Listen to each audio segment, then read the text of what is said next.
ने बताया, उनके प्रवक्ता ने, कि चीन ईरान, जॉर्डन, लेबनान और इराक को आपातकालीन मानवीय सहायता देगा।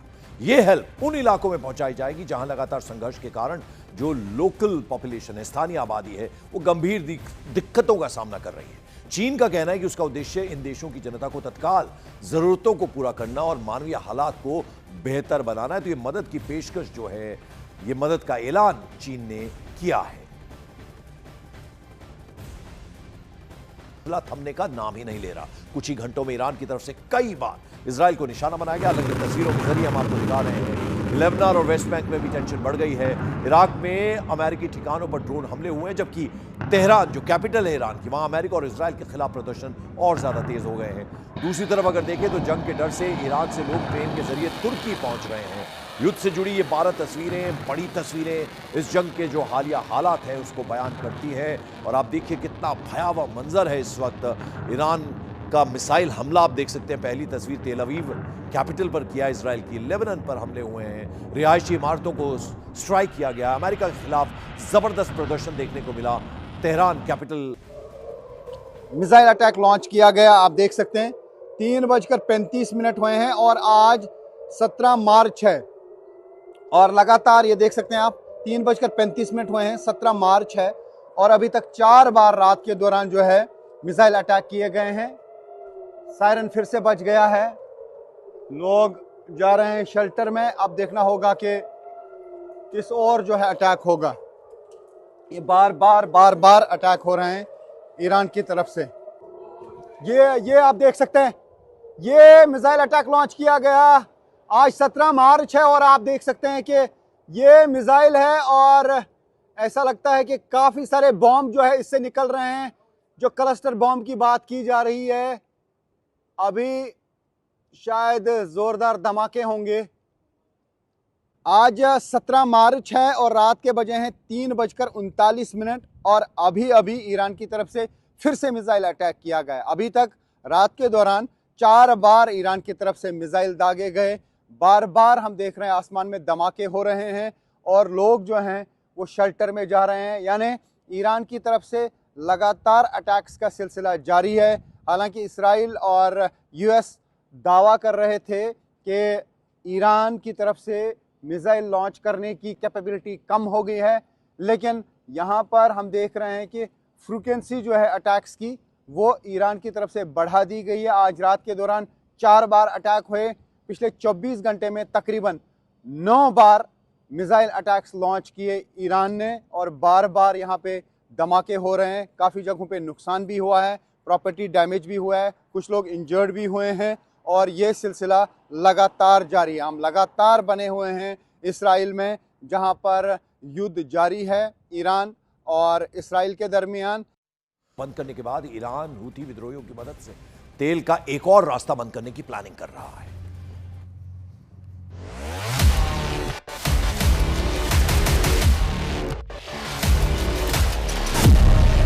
जंग में हूथी विद्रोहियों की एंट्री। हूथी विद्रोही दिलाएंगे ईरान को विक्ट्री। बाब अल मंडेब ब्लॉक करने की दी धमकी।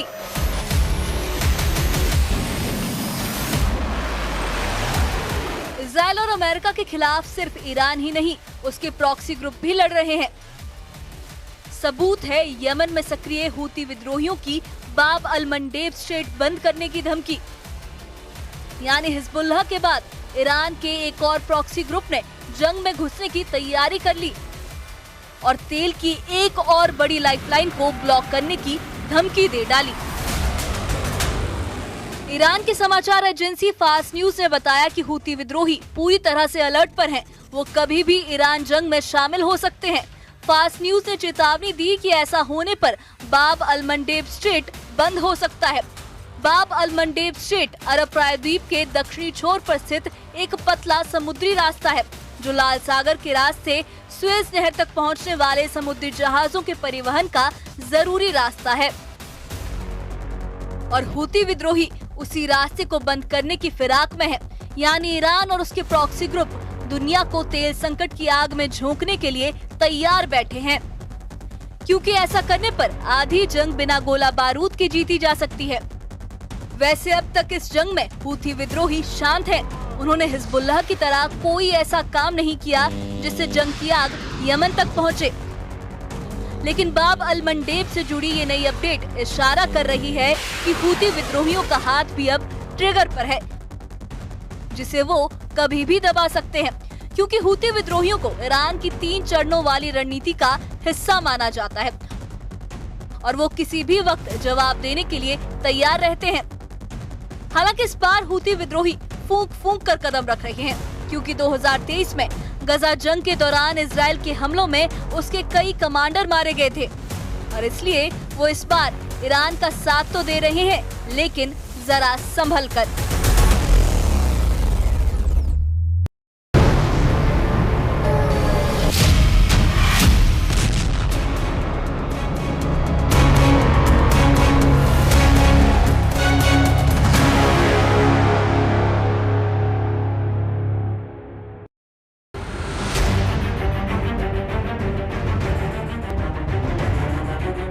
ही बड़े चेहरे हैं, लेकिन इस वक्त उनकी सही स्थिति को लेकर कोई साफ इंफॉर्मेशन सामने नहीं आ रही है। इजराइल के प्रधानमंत्री बेंजामिन नेतन्याहू ने 2 वीडियो मैसेज जारी किए हैं, लेकिन इससे भी उनकी लोकेशन और हालत पूरी तरह साफ नहीं हो पाई। यही वजह है कि लोगों के बीच तरह तरह की अटकलें चल रही हैं। वहीं ईरान के नए नए सुप्रीम लीडर बने मुज्तबा खामनेई को लेकर भी अब सवाल उठ रहे हैं, क्योंकि ईरान की कमान संभालने के बाद से अब तक वो सार्वजनिक रूप पर सामने नहीं आए हैं। कई मीडिया रिपोर्ट्स बताती हैं कि वो घायल हैं, इंजर्ड हैं और इस वक्त रूस में इलाज करवा रहे हैं। हालांकि इसकी कोई आधिकारिक पुष्टि नहीं हुई है। ऐसे में फिलहाल ये दोनों ही लीडर्स कहां हैं, कैसे हैं, ये सवाल अब हर तरफ गूंज रहा है। तो घायल मुज्तबा के रूस में होने की मीडिया रिपोर्ट सामने आ रही हैं और जंग के बीच अब नेतन्याहू और मुज्तबा एक तरह से मिस्ट्री बने हुए हैं। इनको लेकर अभी तक सस्पेंस जो है वो बना हुआ है।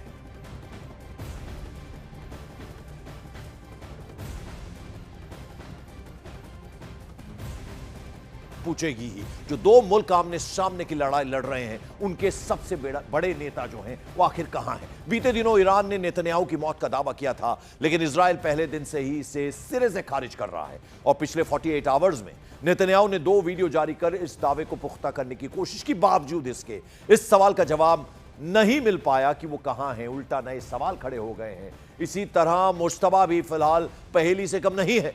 ना तो उनकी कोई लोकेशन और ना ही उनकी हेल्थ को लेकर कुछ साफ हो पाया है। हालांकि डोनाल्ड ट्रंप शुरुआती तौर पर कह रहे थे कि मुज्तबा जिंदा हैं, लेकिन अब उनके बयान भी गोल मोल से दिख रहे हैं, सुनाई दे रहे हैं।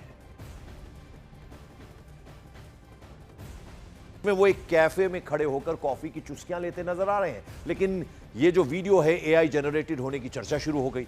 इसके बाद 16 मार्च को नेतन्याहू की तरफ से एक और वीडियो जारी किया गया और फिर यह दावा किया गया कि बेंजामिन नेतन्याहू सही सलामत है, बिल्कुल ठीक है।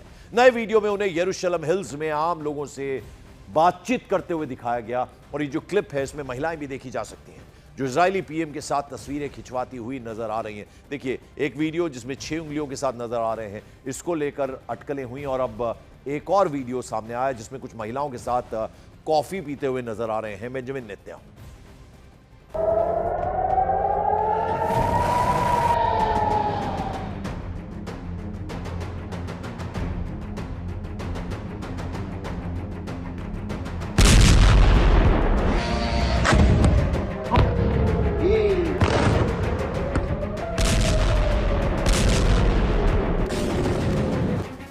एक तरफ अमेरिका, इजराइल और ईरान के बीच युद्ध के मैदान में मिसाइलों से जंग लड़ी जा रही है।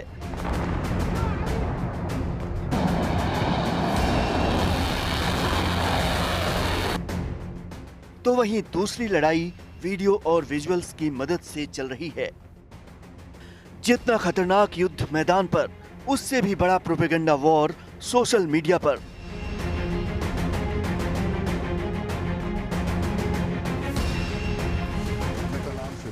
सबसे बड़ा सस्पेंस खड़ा हो गया है इजराइल के प्रधानमंत्री बेंजामिन नेतन्याहू को लेकर, क्योंकि मौत की अफवाहों के बीच उनके एक के बाद एक 3 वीडियो सामने आए हैं। लेकिन हर वीडियो के बाद सवाल वही, ये असली वीडियो है या फिर AI generated deep fake video.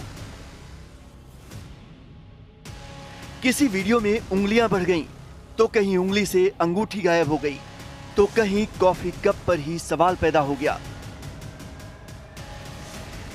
पूछा जा रहा है कि ये टेक्नोलॉजी का खेल है या फिर प्रोपेगेंडा वॉर का नया हथियार। अफवाहों की शुरुआत उस वक्त हुई जब एक अहम सुरक्षा बैठक में इजरायल के प्रधानमंत्री बेंजामिन नेतन्याहू नजर नहीं आए। सवाल उठाए जाने लगे कि जिस वक्त ईरान के साथ इजरायल की वॉर चल रही है, ऐसे वक्त में नेतन्याहू कैसे मीटिंग से गायब हो सकते हैं।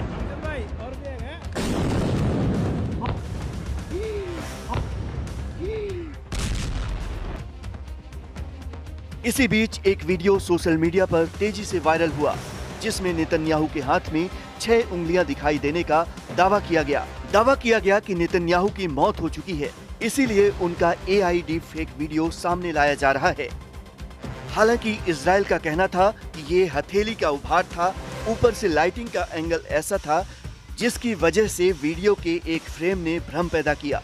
इसी बीच नेतन्याहू के एक्स अकाउंट से एक और वीडियो जारी किया गया, जिसमें वो यरूशलेम के एक कैफे में कॉफी पीते नजर आए। लेकिन अब इस वीडियो को लेकर भी कई सवाल खड़े किए जा रहे हैं। आरोप लगाया जा रहा है कि ये भी एक AI जनरेटेड वीडियो है। इसके पीछे थ्योरी दी जा रही है कि वीडियो में नेतन्याहू के होठों की मूवमेंट नेचुरल नहीं है। उनके हाथ में कॉफी का कप भरा हुआ है, लेकिन मूवमेंट के बावजूद कॉफी गिरती नहीं। पीछे खड़े आदमी ने मास्क लगा रखा है, जिसके आधार पर कहा जा रहा है कि कोविड के दौरान के वीडियो को डीप फेक करके ये नया वीडियो बनाया गया है।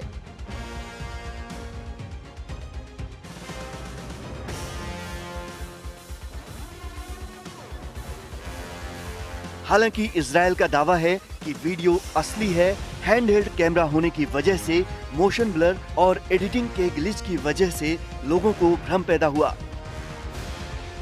इसी बीच सोशल मीडिया पर कई ऐसे डीप फेक वीडियो वायरल हो गए, जिनमें अलग अलग लोगों को उसी कैफे में कॉफी पीते दिखाया गया जहां नेतन्याहू कॉफी पीते दिखे थे।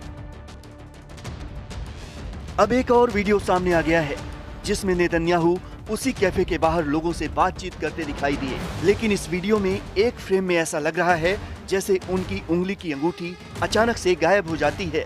इसको लेकर दावा किया जा रहा है कि ये वीडियो भी AI जनरेटेड और डीप फेक है। हालांकि इसके पीछे कुछ लोग हाथों के मूवमेंट और कैमरा एंगल को वजह बता रहे हैं। वहीं भारत में इजरायल के राजदूत रूवेन अजार ने बेंजामिन नेतन्याहू की मौत की अफवाहों को पूरी तरह से खारिज किया है। उन्होंने कहा है कि नेतन्याहू पूरी तरह स्वस्थ, सुरक्षित और सक्रिय हैं। उन्होंने आरोप लगाया कि ईरानी मीडिया और उससे जुड़े लोगों की तरफ से भ्रम फैलाने की सुनियोजित साजिश चल रही है और सोशल मीडिया पर प्रोपेगेंडा वार चल रहा है।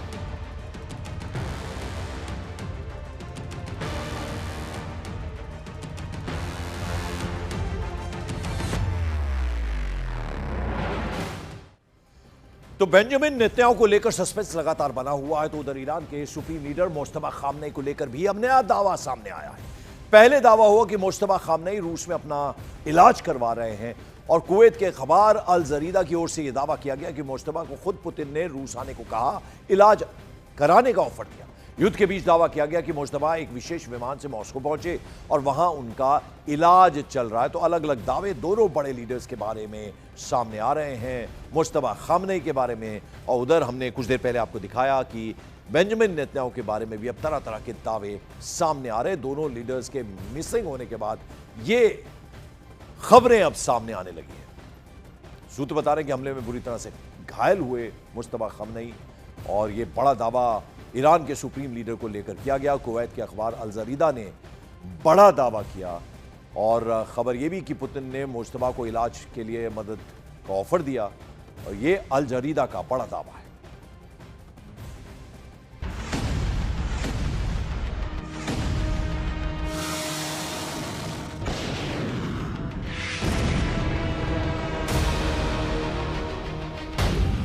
तेरह मार्च को ईरान के मीडिया ने ये AI वीडियो जारी करके अमेरिका को ललकारा था। कहा था खामनेई इज बैक।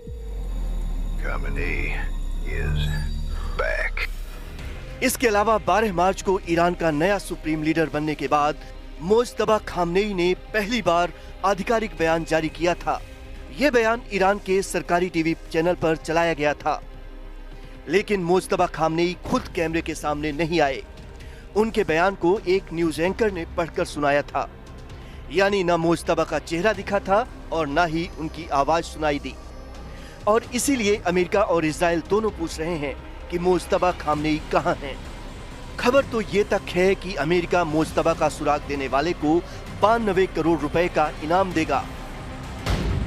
हालांकि ट्रंप ने कुछ दिन पहले बयान दिया था कि उन्हें लगता है कि मुज्तबा जिंदा है। ट्रंप ने कहा था कि उन्हें लगता है कि मुज्तबा को काफी नुकसान पहुंचा है, लेकिन वो किसी न किसी रूप में जिंदा हो सकते हैं। ट्रंप को लगता है कि मुज्तबा जिंदा है, लेकिन उन्हें ये नहीं पता कि वो कहां हैं, और इसीलिए इजराइल और अमेरिका मुज्तबा को ढूंढने की तमाम कोशिशें कर रहे हैं। वैसे ईरान के नए सुप्रीम लीडर मुज्तबा खामनेई की हालत पर दुनिया भर में किसी रिपोर्ट में कुछ लिखा गया तो किसी रिपोर्ट में कुछ और। रॉयटर्स की एक रिपोर्ट के मुताबिक मुज्तबा खामनेई को हमले में हल्की चोटें आई थीं। CNN ने दावा किया था कि उनके पैर में फ्रैक्चर हुआ, आंख के पास चोट लगी और चेहरे पर भी हल्की चोटें आईं। ब्रिटिश अखबार द सन की रिपोर्ट में तो सबसे ज्यादा गंभीर दावा किया गया। रिपोर्ट के मुताबिक हमले में मुज्तबा खामनेई बुरी तरह घायल हुए और कोमा में चले गए। द सन की रिपोर्ट तो ये भी दावा करती है कि मुज्तबा खामनेई की एक टांग काटनी पड़ी और लीवर और पेट को गंभीर नुकसान पहुंचा। यानी मुज्तबा कहां हैं, कैसे हैं, किस हालत में हैं, किसी को पक्के तौर पर कुछ भी नहीं पता। इस बीच कुवैत के एक अखबार अल जरीदा ने तो नया ही दावा कर डाला। अखबार की रिपोर्ट कहती है कि 28 फरवरी को हुए जिस हमले में अली खामनेई की मौत हुई थी, उसमें मुज्तबा भी घायल हुए थे। इसके बाद चुपचाप उनको एक रूसी सैन्य विमान से मॉस्को भेजा गया था। रिपोर्ट में कहा गया है कि खामनेई की टांग की सर्जरी सफलतापूर्वक हुई और अभी भी वो मॉस्को के एक निजी अस्पताल में भर्ती हैं। यानी नया दावा ये कहता है कि मुज्तबा ईरान में नहीं, रूस में है। और अगर ये सच है तो ट्रंप का मुज्तबा का हाल उनके पिता जैसा करने का सपना फिलहाल पूरा होता नजर नहीं आ रहा। के बारे में कई सारी बातें चल रही, कुछ कह रहे हैं कि वो इंजर्ड है और कुछ कह रहे हैं कि मुज्तबा खामनेई की मौत हो चुकी है। डोनाल्ड ट्रंप ने आगे कहा, मुझे नहीं पता मुज्तबा खामनेई जिंदा है या फिर नहीं।